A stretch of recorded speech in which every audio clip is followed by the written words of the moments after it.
Matt Hancock says that he's the victim of a massive betrayal and breach of trust. It's in his latest statement after the disclosure of WhatsApp messages revealing the inside working of government during the worst of the pandemic. They also reveal an apparent dispute with the then Education Secretary Gavin Williamson about closing schools. In his statement released in the last hour, Matt Hancock says there's absolutely no public interest case for this huge breach. All the materials for the book have already been made available to the inquiry, which is the right and only place for everything to be considered properly and the right lessons to be learned. I will not be commenting further on any other stories or false allegations that Isabel Oakeshott will make. I will respond to the substance in the appropriate place at the inquiry so that we can properly learn all the lessons based on a full and objective understanding of what happened in the pandemic and why. So Gavin has also responded in a series of tweets. He said, further to reports in The Telegraph and other outlets, I wish to clarify that these messages were about some unions and not teachers. As demonstrated in the exchange, I was responding regarding unions. He went on to say, I have the utmost respect for teachers who work tirelessly to support students. That was Gavin Williamson's response, but the head of a teaching union told me the comments were contemptible.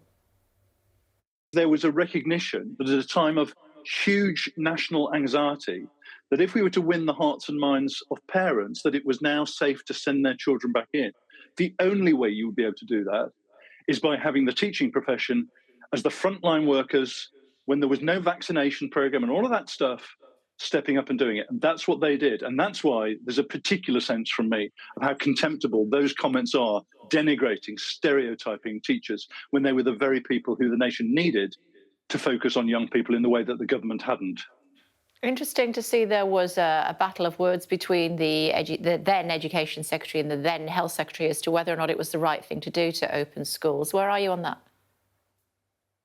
Oh, the territory that I exist in is about education. And what I know is that the people who I represent, school and college leaders, were being told, yes, we're going to open schools and colleges, and there need to be face coverings. Now, you'll remember as well as I do, that became a hugely contentious issue where I was being asked by interviewers, what do you think about face coverings?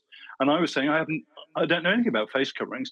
We have to be able to trust the scientists. And what today is showing us is that this kind of political government by WhatsApp and an arms race between what England says and Scotland says is a million miles away from the principled, ethical leadership that school and college leaders were trying to do. Earlier in the programme, I spoke to Conservative MP Tobias Ellwood about the WhatsApp messages. This is what he said. Would you release all your WhatsApp messages? No, I wouldn't. I think that was done for personal gain, and I'm sorry about that. You know, a bigger picture. Look what has happened this last week with our Conservative Party. For the first time, we've illustrated some statecraft that I've not seen for quite some time. That's what the electorate wants to see. Rishi Sunak managed to land that deal, which showed what happens when you have leadership, determination, vision, focus, bridge building rather than the bombastic partisan aggression that we've had in the past. We're starting to regroup. You saw that in the chamber yesterday in Prime Minister's questions. That's what we should be illustrating, a new culture of wanting to do what's best for the nation. So all these stories about what's happened in the past now, I think are a distraction to where we want to go. Maura's here. So the mood music is building about whether you release WhatsApp messages. Yes, Matt Hancock has put out a statement today, the first on-the-record comment he's made since the release of these messages yesterday, and he's We've already done it, actually. Pretty angry about it. Isabel Oakeshott, the journalist, says it was in the public interest for her to release them.